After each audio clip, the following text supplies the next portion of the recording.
नमस्कार विद्यार्थी मित्रांनो, स्वागत आहे तुमचं तुमच्या आवडत्या आणि लाडक्या युट्यूब चॅनल मध्ये, ज्याचं नाव तुम्हाला चांगलं माहित आहे, पोले सर नांदेडवाले। तर या चॅनलच्या माध्यमातून आपण 12वीच्या अकाउंट या विषयाचं, कॉमर्सचे विद्यार्थी आहेत का नाही त्यांचा जो अकाउंट विषय आहे, अकाउंट विषयाचं आपण 7वं प्रकरण सुरू केलंय। त्या प्रकरणाचं नाव आहे विनिमय विपत्र। आणि या प्रकरणामधले आपण मला वाटतं एक दोन काहीतरी उदाहरणं आपण अभ्यासलेत। ठीक आहे, आज त्याच्या पुढचं एक उदाहरण आपण अभ्यासूया। मला वाटतं ह्याच्या अगोदर आपण एक सर्वसामान्य उदाहरण अभ्यासले, नंतर विपत्राचं प्रश्नांकन केल्यास कशा प्रकारच्या नोंदी करायच्या ते अभ्यासले। आजच्या व्हिडिओमध्ये आपल्याला बँकेसंदर्भात म्हणजे विपत्र बँकेत वटवणे म्हणजे बँकेत विपत्र जमा करायचं आणि त्याचं रोख रकमेत रूपांतर करायचं। पण ह्याच्यासाठी त्या आहार्त्याचं म्हणजे आदेशकाचं बँकेत खातं असावं लागते। मग त्याच्या खात्यावरती विपत्र म्हणजे काय करायचं, बँकेत जमा करायचं। मग त्याला काय करणार, बँक पैसे देणार, पण ह्या भानगडीसाठी त्याला काय करणार, कसर घेणार, काहीतरी डिस्काउंट घेणार, आहे का नाही।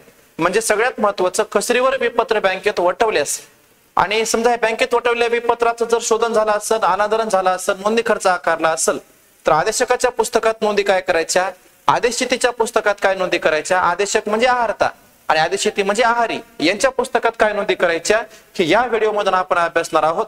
तत्पूर्वी विद्यार्थी मित्रांनो, तुम्ही जर चॅनलवर नवीन असाल तर आपल्या चॅनलला सबस्क्राईब करा। बऱ्याच विद्यार्थ्यांनी सबस्क्राईब केलं नाही, तसंच व्हिडिओ बघणं चालू आहे। सबस्क्राईब करा आणि बेल आयकॉनला प्रेस करा, ह्याच्यामुळे तुम्हाला ह्याच्या पुढचे जे व्हिडिओ आहेत का नाही त्याचे अपडेट मिळतील। त्यासाठी तुम्ही काय करा, चॅनलला सबस्क्राईब करा। ओके, आणि आमचे व्हिडिओ तुम्हाला खरंच आवडत असतील तर काय करा, कमेंट बॉक्स मध्ये तुमच्या प्रतिक्रिया कळवा, जेणेकरून तुमच्या प्रतिक्रियेमुळे, तुमच्या कमेंट्समुळे आमचा उत्साह वाढेल, है का नाही।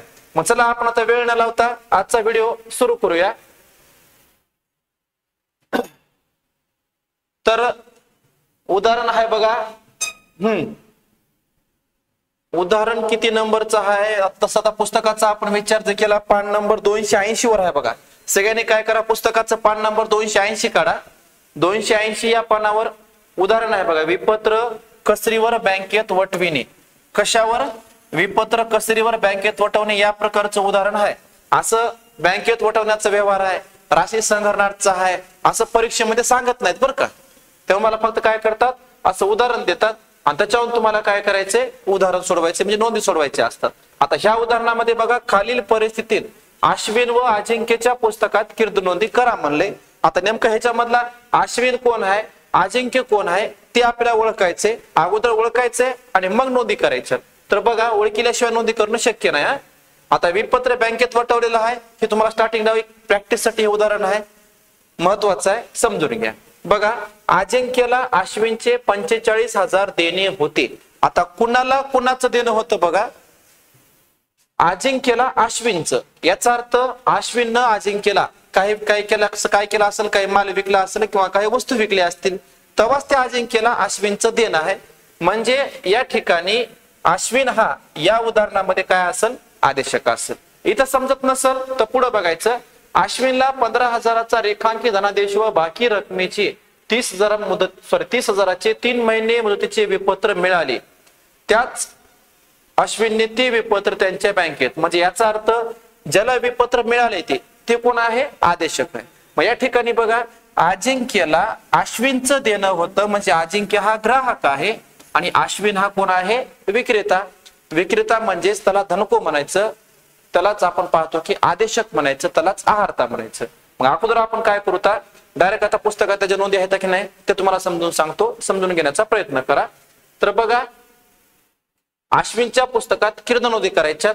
मग या प्रकारची रोज कीर्द करा। पहिला कॉलम दिनांकाचा आहे, नंतर तपशील त्यालाच विवरण म्हणतात, नंतर खातेपानचा कॉलम आहे, नावे रकमेचा कॉलम आहे आणि जमा रकमेचा कॉलम आहे। मग तुम्ही काय करायचे माहितीये काय, तुम्ही लय ताण घ्यायचा नाही, तुम्ही फक्त काय करायचंय, उदाहरण समजून घ्यायचे आणि समजून घेऊन त्या प्रकारे प्रॅक्टिस करून सोडवण्याचा प्रयत्न करायचा। एक एक व्यवहार समजून घ्या। जर तुम्हाला कोणत्या व्यवहारामध्ये काही अडचण वाटत असेल का नाही, तुम्ही बिंदास कमेंट बॉक्स मध्ये तुमची अडचण विचारू शकता, ठीक आहे। तर बघा, आता उदाहरण आपण सुरू करू, लय वेळ लावू नाही। बघा, मग अजिंक्यला अश्विनचे 45,000 देणे होते। मग ह्याच्या ठिकाणी बघा, अजिंक्य अश्विनला 45,000 देणार आहे। मग हे अजिंक्यला अश्विनचं देणं होतं, या संदर्भात काही बी नोंद करायची गरज नाही। त्यानं फक्त अगोदरचा व्यवहार सांगितलाय की असं असे पैसे देणं आहे, ठीक आहे. मग आता पुढे काय झालंय ते बघा. आता 12 जुलै 2019 रोजी अश्विनला 15,000चा रेखांकित धनादेश, म्हणजे अश्विनला काय केलाय, रेखांकित धनादेश पूर्ण दिलाय, अजिंक्यनं दिलाय. आणि जे बाकीची रक्कम होती, समजा 45,000तून 15,000चा धनादेश दिला, म्हणजे उरले किती रुपये, 30,000 रुपये उरले. तर या 30,000चं 3 महिने मुदतीचं एक विपत्र घेतले. म्हणजे या ठिकाणी काय केले, 45,000 होते का नाही, 45,000पैकी 15,000 धनादेशाने घेतलेत आणि बाकी 30,000 रुपये जे होते का नाही त्याचं विपत्र काढले पुन्हा अश्विन. मग आता या ठिकाणी काय करायचंय, आता विपत्र पण घेतलंय आणि रक्कम पण घेतली. आपण रक्कम कशी घेतली, धनादेशाने घेतले. मग ही नोंद तुम्हाला नाही समजा, आता ही नोंद काय करायची, वर्किंग नोट मध्ये लिहून घ्या वाटल्यास. या ठिकाणी काय करायचे बघा,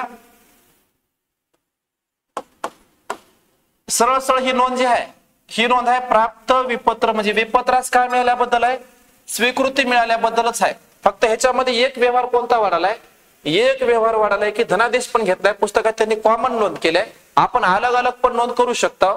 अलग अलग कशी करू शकता, तर बघा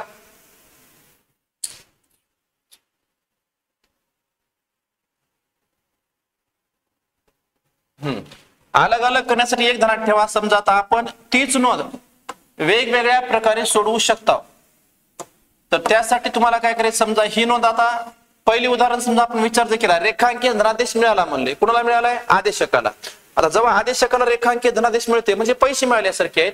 मग तर नोंद काय करणार, बँक खाते नावे आणि आदेशितीच्या खात्याला जमा, आदेशितीच्या खात्याला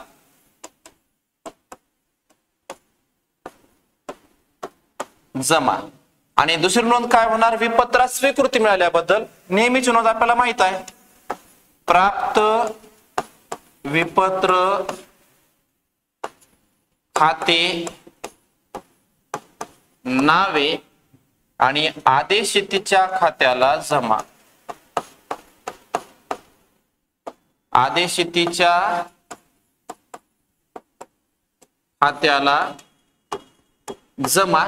या प्रकारच्या नोंदी होतात. पण त्यांनी काय केले माहितीये का, पुस्तकाचे सोल्युशन दिले का नाही, त्याच्यामध्ये ह्या दोन नोंदी न करता त्यांनी काय केलंय, एकच कॉमन नोंद केली. कॉमन काय केले बघा, बँक खाते नावे एकदा घेतले, प्राप्त विपत्र खाते नावे एकदा घेतले. आता आदेशितीच्या खात्याला जमा, आदेशितीच्या खात्याला जमा, हे अलग अलग लिहिण्याऐवजी फक्त काय केले त्यांनी, एकदाच लिहिले. ते कसं, तर बघा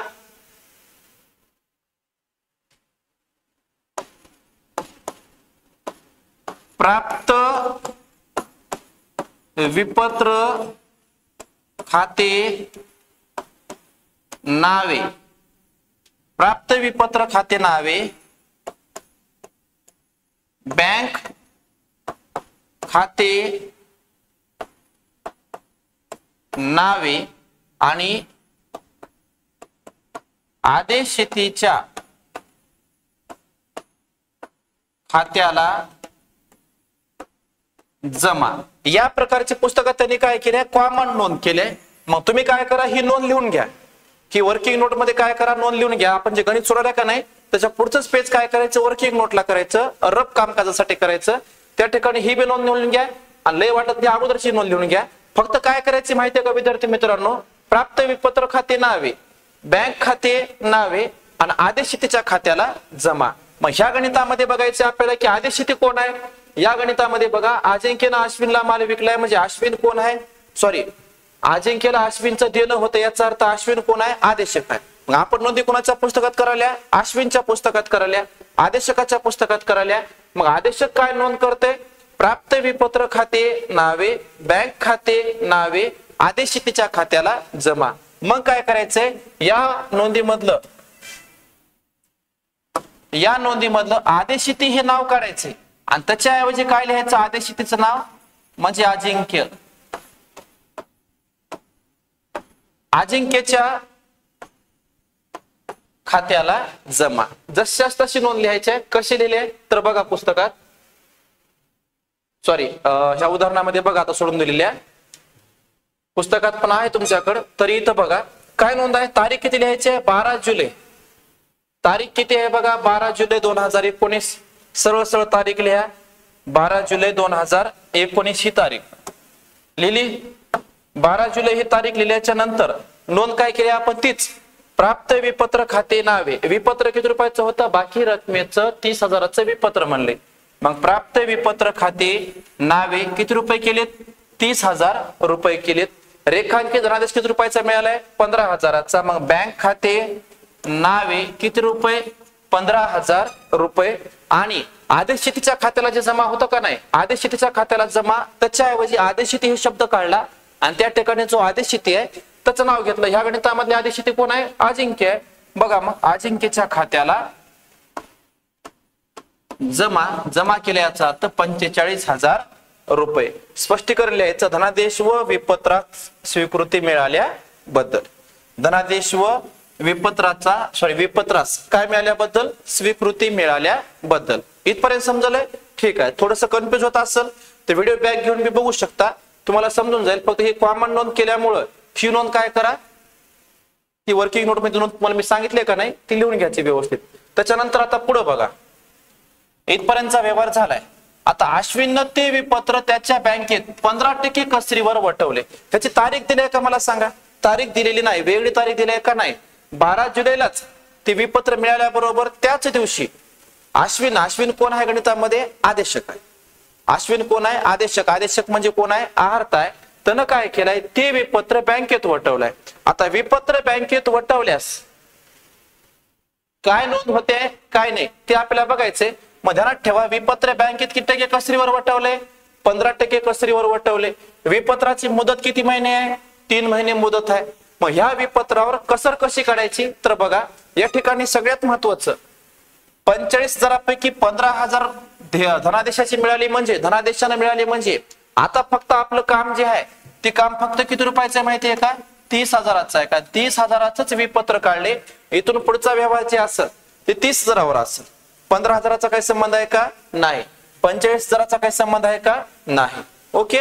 आता विपत्र 15% कसरीवर बँकेत वटवले, ते किती रुपयाचं होतं, 30,000चं होतं. इथं सांगितलंय बघा 30,000चा. त्याची मुदत किती महिने होती, 3 महिने.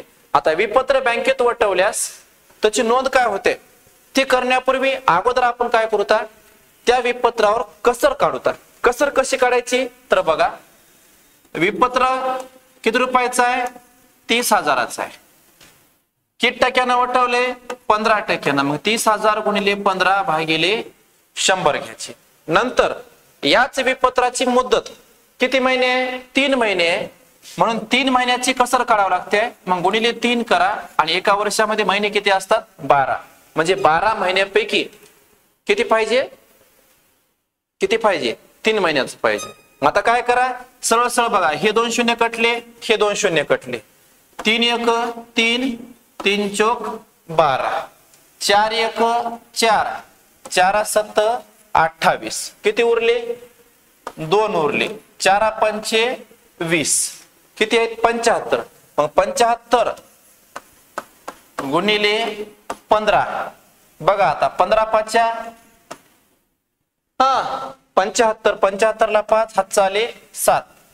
15 पाच्या 75, 15 7 105. 105 आणि 7 बघा 112.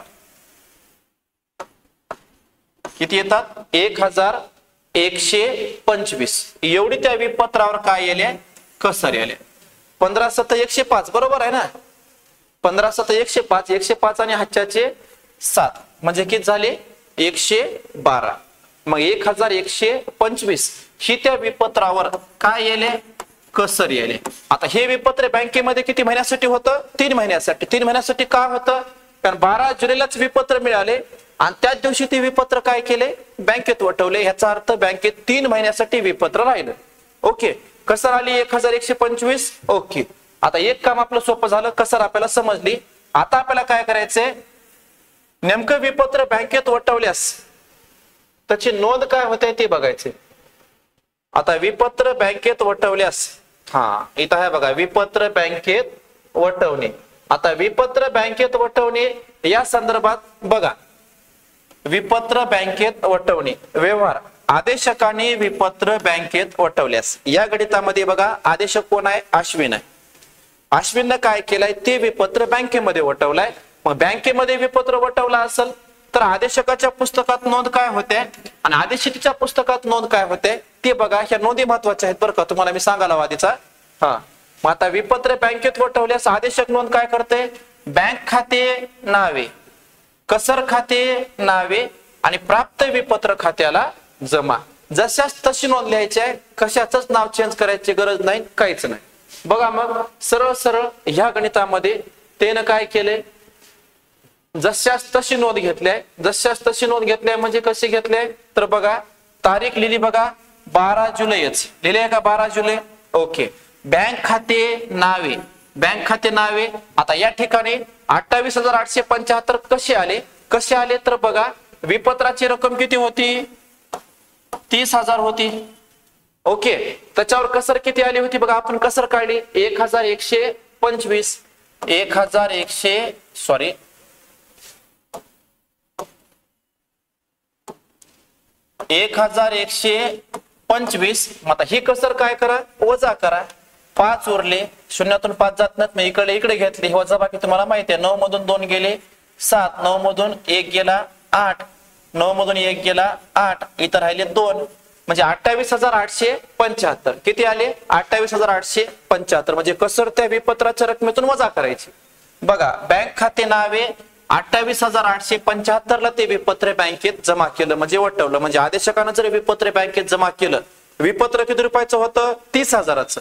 तर बँकेत वटवल्यावर त्या आदेशकाला पैसे 30,000 रुपये मिळणार का? नाही मिळणार. तर किती मिळणार? 28,875 मिळणार. कारण बाकीची कसर कोण घेणार? बँक. किती रुपये घेणार? 1,125. मग बँक खाते नावे 28,875, कसर खाते नावे. आता आदेशकानं कसर खाते नावे का केलं?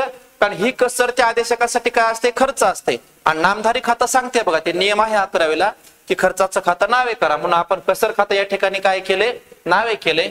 1,125 त्या नोंदीनुसारच ती नोंद आहे का नाही? जशाच तशी घेतल्या. आणि त्यानंतर प्राप्त विपत्र खात्याला इथं जमा नाही, पण आपण जमा लिहू असं म्हणण्यासाठी किती रुपये? 30,000 रुपये. स्पष्टीकरण लिहायचं 15% वार्षिक कसरीवर विपत्र बँकेत वटवल्याबद्दल. ह्याच्यामध्ये बघा, विपत्र बँकेत वटवल्यास अगोदर कसर काढून घ्यायची. कसर काढल्याच्या नंतर विपत्राच्या रकमेतून रप मध्ये या प्रकारे ती कसर वजा करायची आणि वजा करून जी रक्कम येते का नाही समजायचं, तेवढ्या रकमेला विपत्र काय केलं? बँकेमध्ये वटवलं. म्हणजे बँकेत वटवलं म्हणजे आदेशकाला पैशाची अर्जन गरज होती, तर ते विपत्र बँकेत जमा केलं आणि पैसे घेतले, बँकेला कसर दिली. मात्र यानंतर पुढचा व्यवहार काय आहे बघा. पुढचा व्यवहार हा खालील परिस्थितीत अश्विन व अजिंक्यच्या पुस्तकात नोंदी करा म्हणले. आता खालील परिस्थितीत नोंदी करायच्या, तर नेमकं परिस्थिती काय काय आहे ते आपल्याला समजून घ्यावं लागेल. आता परिस्थिती काय काय आहे तर बघा, विपत्र तर बँकेत वटवले. विपत्र तर कुठं वटवले? बँकेत वटवले. मग परिस्थिती काय आहे? अ नंबरची परिस्थिती आहे. समजा त्या बँकेत वटवल्या विपत्राचं जर देय दिनांकाला शोधन झाला असेल, आदेशक नोंद काय करते ते बघायचं, किंवा आदेशाची नोंद काय करते ते बघायचे. देय दिनांकाला विपत्राचं अनादरण झालं असेल, कोणत्या विपत्राचं? जे विपत्र कुठं वटवले? बँकेत वटवले. आणि नंतर देय दिनांकाला विपत्राचं अनादरण झाले आणि नोंदणी खर्च आकारलाय. मग ह्या संदर्भात काही ताण घ्यायचा नाही. अगोदर अ नंबरची परिस्थिती बघा, देय दिनांकाला विपत्राचं शोधन. मला देय दिनांकाला म्हणले तर एक काम करायचं, वर्किंग नोट मध्ये रफ मध्ये तुम्हाला काय करायचंय, अगोदर नेमकं देय दिनांक कोणता आहे, किती येते ते बघायचं. हा देय दिनांक काढायचा कुठून? ज्या दिवशी विपत्रास काय मिळाली? स्वीकृती मिळाली. ज्या दिवशी विपत्रास काय मिळाली? स्वीकृती मिळाली, त्या दिवसापासून देय दिनांक काढायचा. आता बघा, 12 जुलैला अश्विनला ते विपत्र मिळाले. याचा अर्थ त्या विपत्रास स्वीकृती कधी मिळाले? 12 जुलैलाच स्वीकृती मिळाली. विपत्राची मुदत किती महिने आहे? 3 महिने आहे. सोपं आहे. 12 जुलै पासून पुढे 3 महिने मोजायचे. जुलै सोडून द्या, ऑगस्ट, सप्टेंबर, ऑक्टोबर.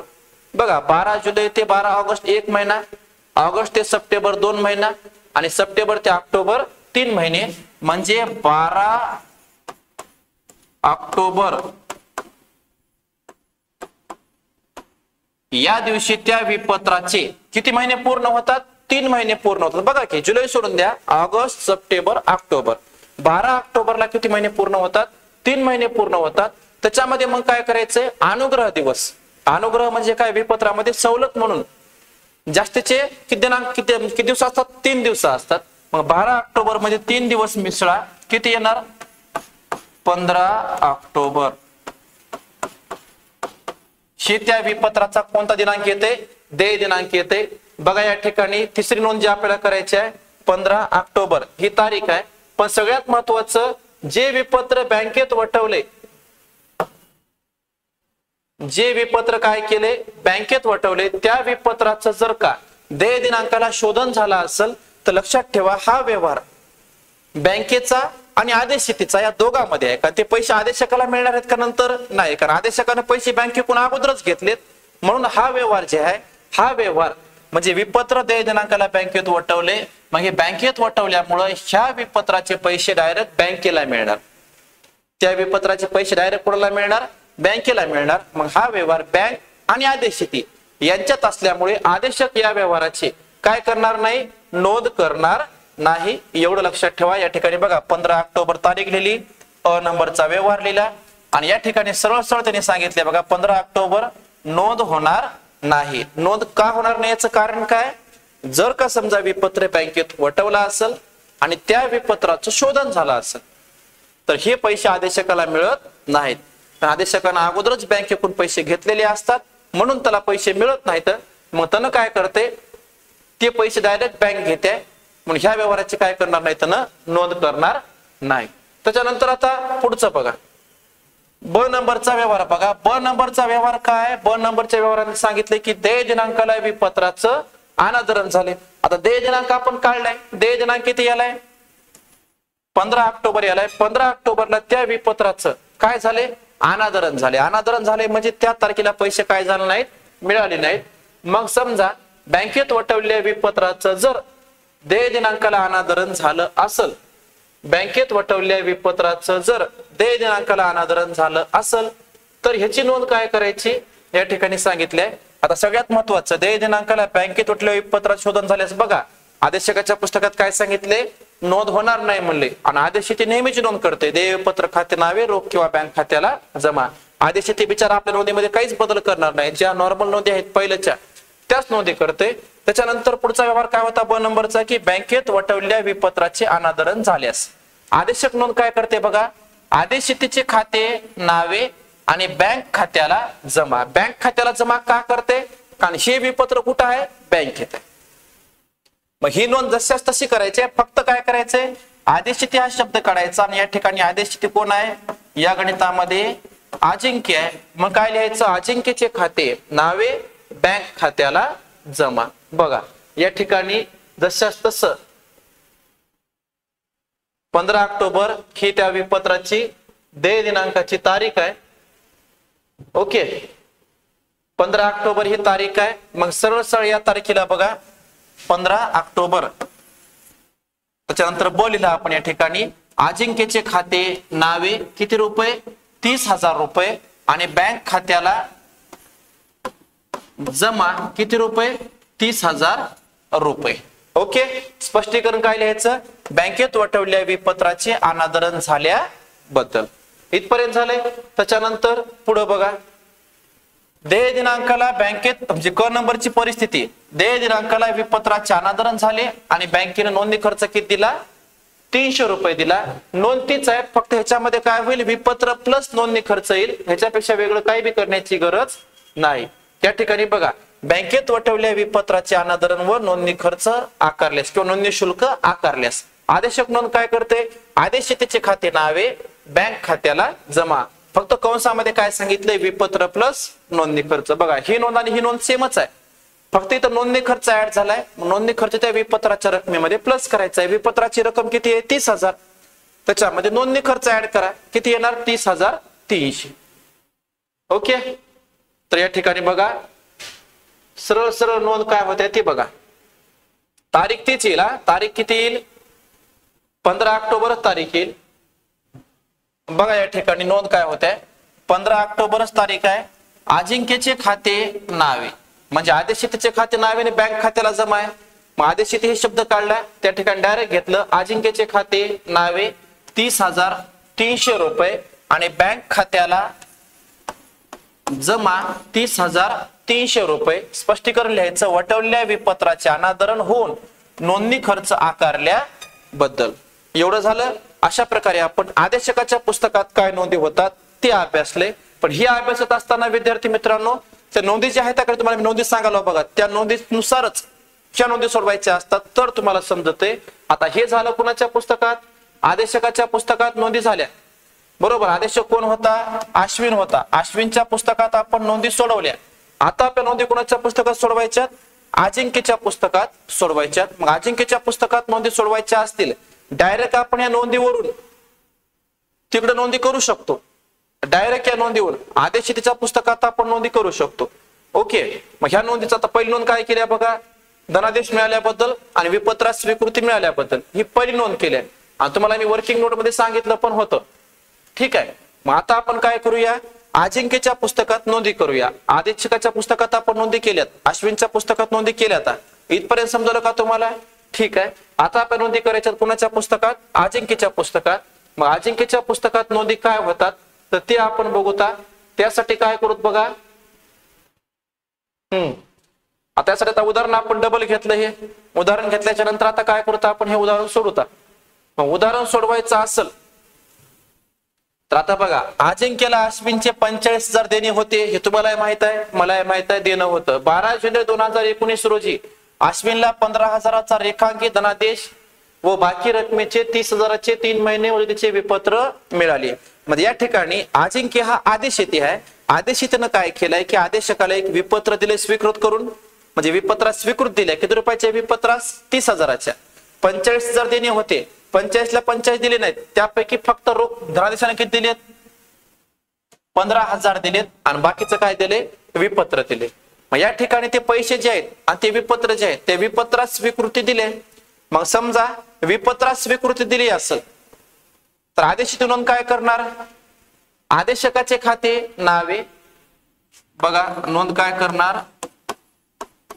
आदेशकाचे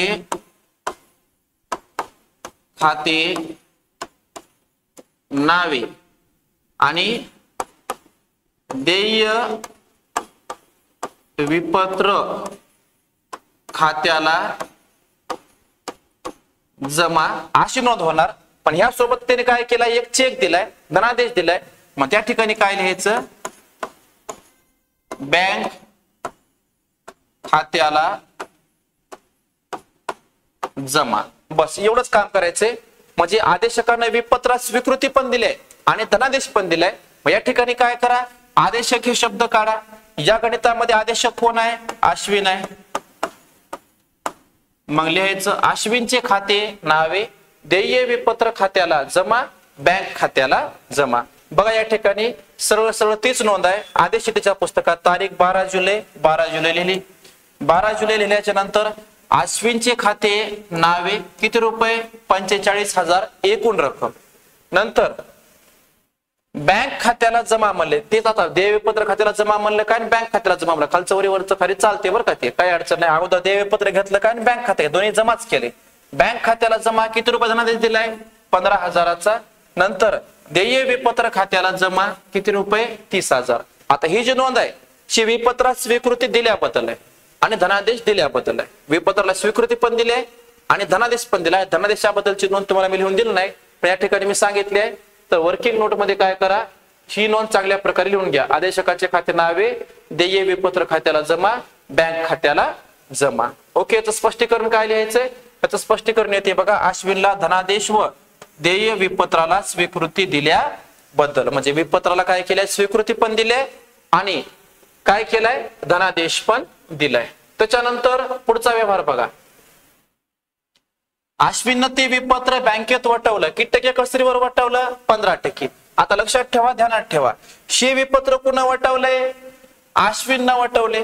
आदेशितीनं त्याला बँकेमध्ये वटव म्हणले का? नाही. त्याला बँकेत जमा कर म्हणले का नाही. या व्यवहाराचं देणं घेणं आदेशितीला नाही. समजा आदेशकानं जर विपत्र बँकेत वटवलं असेल तर हा व्यवहार फक्त बँकेमध्ये आणि आदेशकामध्ये झालाय. आदेशितीला या व्यवहाराचं काही बी देणं घेणं नाही, म्हणून आदेशिती या व्यवहाराची काय करणार नाही, नोंद करणार नाही. ओके, नोंद करायची काय नाही, गरज नाहीच. त्याच्यानंतर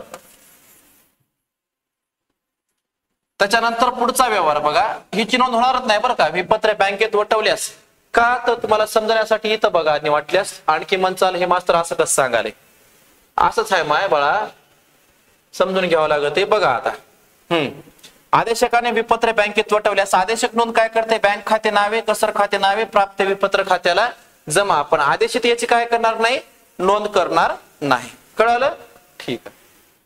आता पुढचा व्यवहार काय आहे बघा, वटवलं झालं. खालील परिस्थितीत अश्विन आणि अजिंक्यच्या पुस्तकात नोंदी करा म्हणले. आता डायरेक्ट परिस्थितीवर याच देय दिनांकाला विपत्राचं शोधन झालं. आता जे विपत्र बँकेत वटवलं होतं त्या विपत्राचं देय दिनांकाला शोधन झाले. लक्षात ठेवा, विपत्र बँकेत वटवलं काय, प्रष्टांकित केलं काय, राशी संग्रहणात पाठवलं काय, आदेशकाला देणं घेणं नाही. त्यांना आपली आपली नेहमीची जी नोंद करते शोधन झाल्याबद्दल, नेहमीची नोंद करते अनादरण झाल्याबद्दल, नेहमीची नोंद करते अनादरण व नोंदणी खर्च आकारल्याबद्दल नोंदीमध्ये बदल करणार नाही. तरी बघा तुम्ही देय दिनांकाला विपत्राचं शोधन झाले, याचा अर्थ देय दिनांकाला त्यानं पैसे दिले. मग देय दिनांकाला जर का विपत्राचं शोधन झालं असेल तर आपण देय दिनांक काढलाय. देय दिनांक कसा काढायचा परत एकदा सांगू का. ओके, देय दिनांक काढत असताना विपत्रात स्वीकृती कधी मिळाले, 15 जुलैला. स्वीकृती कधी दिले, 15 जुलैला. अदर तारीख नाही याच्यामध्ये. मग 12 जुलै आहे, 12 जुलैला स्वीकृती दिले, 12 जुलैला स्वीकृती दिले. मग 12 जुलै पासून पुढे 3 महिने, 12 जुलै पासून 3 महिने म्हणजे किती येतात, 12 जुलै सोडून द्या, ऑगस्ट सप्टेंबर ऑक्टोबर. जुलै सोडून द्यायचा, ऑगस्ट सप्टेंबर ऑक्टोबर म्हणजे 12 ऑक्टोबरला किती महिने पूर्ण होतात, 3 महिने पूर्ण होतात. त्याच्यामध्ये अनुग्रह दिवस 3 मिसळा किती होतात, 15 ऑक्टोबर. ओके, किती होतात, 15 ऑक्टोबर. ह्याच्या अगोदर पण आपण सांगितले तरी उगाच तुम्हाला समजून सांगण्यासाठी डबल सांगितले. 15 ऑक्टोबर हे त्या विपत्राचा काय येणार, देय दिनांक येणार. मग देय दिनांकाला बँकेत वटवल्या विपत्राचं जर का काय झालं असेल, शोधन झालं असेल. बघा, देय दिनांकाला बँकेत वटवल्या विपत्राचं शोधन झाल्यास आदेशक ह्याची काय करणार नाही, नोंद करणार नाही. पण हीच नोंद आदेशिती काय करणार, देय विपत्र खाते नावे, रोख किंवा बँक खात्याला जमा. ही जशाच तशी नोंद लिहून टाकायची. कशी लिहायची तर बघायची, 15 ऑक्टोबर तारीख लिहिली, 15 ऑक्टोबर तारीख लिहून लिहिला आपण या ठिकाणी. जशाच तशी नोंद लिहायची. देय विपत्र खाते नावे किती रुपये, 30,000. रोख किंवा बँक खात्याला जमा किती रुपये, 30,000 रुपये. स्पष्टीकरण लिहायचं देय दिनांकाला विपत्राचं काय केल्याबद्दल, शोधन केल्याबद्दल. नकर समजाले का, समजत नसेल तर व्हिडिओ तुम्ही बॅक घेऊन बघू शकता. आणि नाही समजलं तर मला तुम्ही डायरेक्ट अडचण विचारू शकता. ओके, कमेंट बॉक्स मध्ये तुमच्या प्रतिक्रिया कळवा. आता पुढे विद्यार्थी मित्रांनो पुढचा पॉईंट बघा, म्हणजे पुढचं काय सांगितले परिस्थिती. तर पुढे परिस्थिती काय सांगितले की देय दिनांकाला त्या विपत्राचं काय झाले, अनादरण झाले. त्या विपत्राचं म्हणजे ह्याच्या अगोदरचा मेन व्यवहार कोणता आहे, विपत्रे बँकेत वटवले आणि त्याचं अनादरण झाले. मग अनादरण झाल्यास काय नोंद होणार तर ती बघा, अनादरण झाल्यास आदेशितेच्या नोंदी आपण करायला बरं का. कुणाच्या पुस्तकात करायला, आदेशितेच्या. आदेशकाच्या नोंदी आपण बघितल्या. मग देय दिनांकाला विपत्राचं अनादरण झाल्यास बघा, बँकेत वटवलेल्या विपत्राचे अनादरण झाल्यास आदेशक नोंद काय करते, आदेशितीचे खाते नावे बँक खात्याला जमा. पण आदेशिती आपल्या नोंदीमध्ये बदल करणार नाही. नॉर्मल व्यवहारात 30 नोंद करत होता आणि बँकेत वटवले असलं तरीही 30 नोंद करते. काय करते, देय विपत्र खाते नावे आदेशकाच्या खात्याला जमा. मग काय करायचं, या नोंदीमध्ये फक्त एक बदल करायचा आहे. काय बदल करायचा आहे, देय विपत्र खाते नावे जशाच तसं लिहायचं. आदेशकाच्या खात्याला जमा म्हणण्याऐवजी जे आदेशक आहे त्या आदेशकाचं नाव लिहायचं. काय आहे, अश्विन.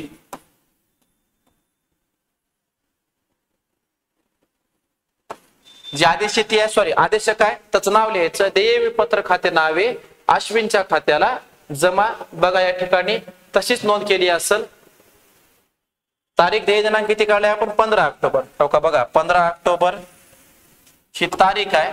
15 ऑक्टोबर ही तारीख आहे। ब नंबरची परिस्थिती, देय विपत्र खाते नावे किती रुपये 30,000 आणि आदेशकाच्या खात्याला जमा, म्हणजे आदेशक ही शब्द काढून कोणता घेतला, आदेशकाचं नाव घेतले, अश्विनच्या खात्याला जमा किती रुपये 30,000 रुपये। स्पष्टीकरण लिहायचं देय दिनांकाला विपत्राचे अनादरण झाल्याबद्दल। त्याच्यानंतर पुढची आणि शेवटची परिस्थिती काय, देय दिनांकाला विपत्राचं अनादरण झाले व बँकेने नोंदणी खर्च आकारलाय। मग विपत्राचं अनादरण झाल्यास आणि बँकेने नोंदणी खर्च दिल्यास आदेशित नोंद काय करते, आदेशक नोंद काय करते ते आपण बघूया। तर बघा, बँकेत वटवलेल्या विपत्राचे अनादरण व नोंदणी खर्च आकारल्यास आदेशक नोंद काय करते, आदेशितेचे खाते नावे बँक खात्याला जमा, विपत्र प्लस नोंदणी खर्च। मग हीच नोंद आदेशिते काय करणार, तर बघा नेहमीची नोंद आहे, देय विपत्र खाते नावे नोंदणी खर्च खाते नावे आदेशकाच्या खात्याला जमा, ही जशास तशी नोंद लिहायची। फक्त काय बदल करायचा माहित आहे, आदेशक हे नाव काढायचं आणि त्या ठिकाणी आदेशकाचं नाव घ्यायचं। कशी नोंद केली बघा, या ठिकाणी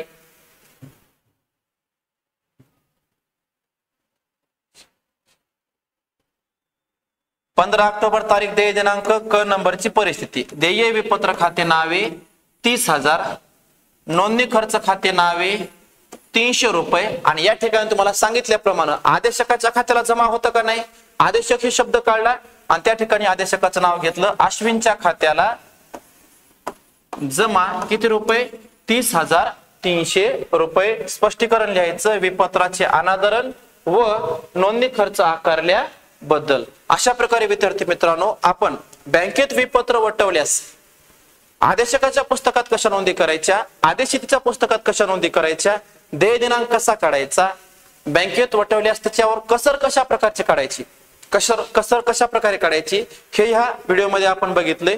तुम्हाला एवढं सांगून जर समजा सांगत असताना जर मी थोडंसं फास्ट सांगितलं असेल तर व्हिडिओ बॅक घेऊन तुम्ही बघू शकता, किंवा तुमच्या काही अडचणी असतील तर अडचणी देखील तुम्ही मला विचारू शकता। ओके, या ठिकाणी तुमची जी काही अडचण असेल ती बिनधास्तपणे तुम्ही विचारा। याच्यानंतर आपण विपत्र राशी संग्रहणार्थ बँकेत पाठवल्यास कशा प्रकारच्या नोंदी करायच्या हे पुढच्या व्हिडिओमध्ये आपण अभ्यासणार आहोत।